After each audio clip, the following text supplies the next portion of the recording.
Right, folks, and welcome back. So today's question is, if reform owned the immigration debate, then who owns the economy? Let's be honest, all Labour have done is create a market panic. Gilt yields are now at their highest in 27 years. Sterling fell after Keir Starmer's reshuffle, and borrowing costs are climbing like a rocket. That's not reform's doing.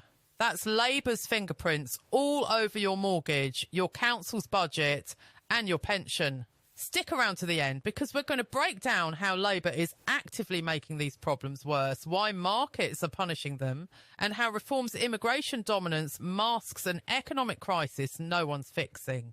Reform UK is polling first, leading public trust on immigration and small boats policy. But here's the twist. Only a quarter of Britons believe they'd run the whole country well. Immigration is their brand, but economic credibility is still up for grabs. Meanwhile, Labour's government is only a year old, and yet they've managed to spark a bond market wobble that's already hitting borrowing costs. The political battlefield is clear. Reform dominates borders. Labour is bleeding confidence on the economy. Let's call this what it is. Labour's economy. GDP growth crawled to just 0.3% in Q2, slower than earlier this year. Business investment plunged 4% in the last quarter. That's investors saying no thanks. Unemployment is creeping up at 4.7% and real pay is up a miserable 0.9%. Inflation is stuck around 3.5%. And borrowing, already £60 billion for the year with a current deficit of £42.8 billion. This is not stability.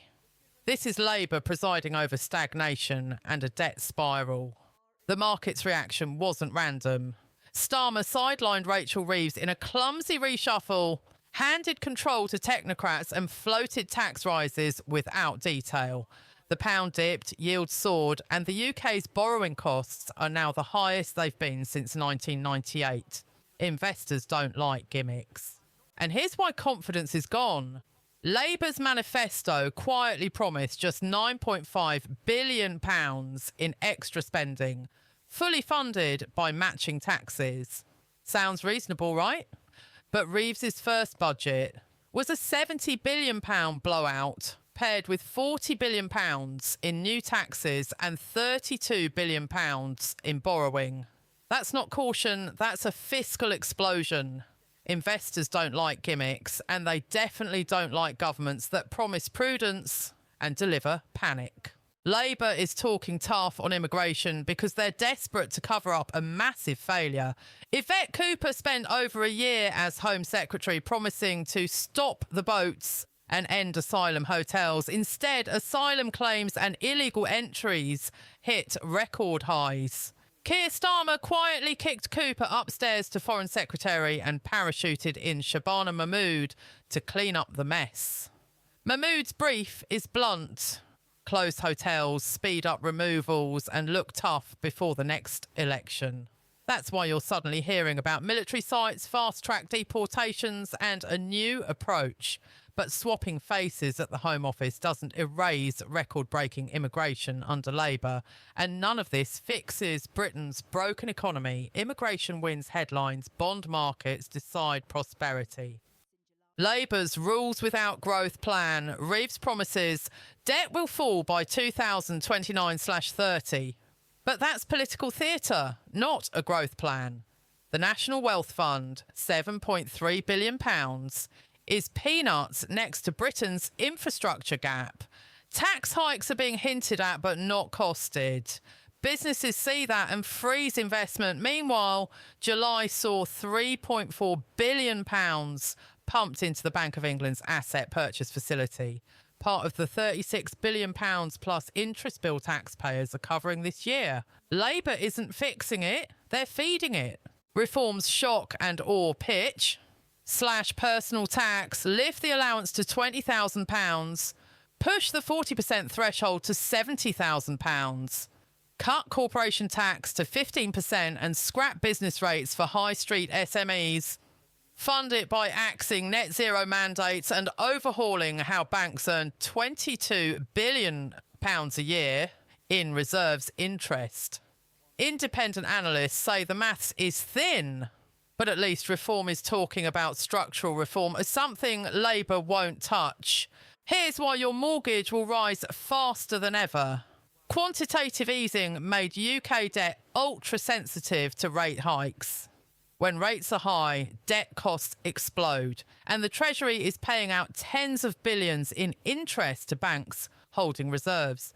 That's the infamous £22 billion black hole Labour keep telling us about. Labour inherited this, but instead of redesigning the system, they're quietly letting it run while they posture about fiscal rules. This is why markets don't trust them. They're ignoring the structural time bomb. 3 fixes for Labour. Unlock investment. Britain's second quarter investment drop is a red flag. Fixing tax stability and planning laws is key. Cut risk. Premier. Stop scaring the bond market. Clumsy reshuffles and stealth taxes won't cut it. Redesign the reserve system. Tiered interest or targeted taxes on bank reserves could save billions if done carefully. Right now, Labour is doing none of this. Actual scenarios, Labour muddles through. Stealth taxes, shaky confidence, yields stay high. Reform shock plan, risky but bold. If properly costed, it could actually attract capital.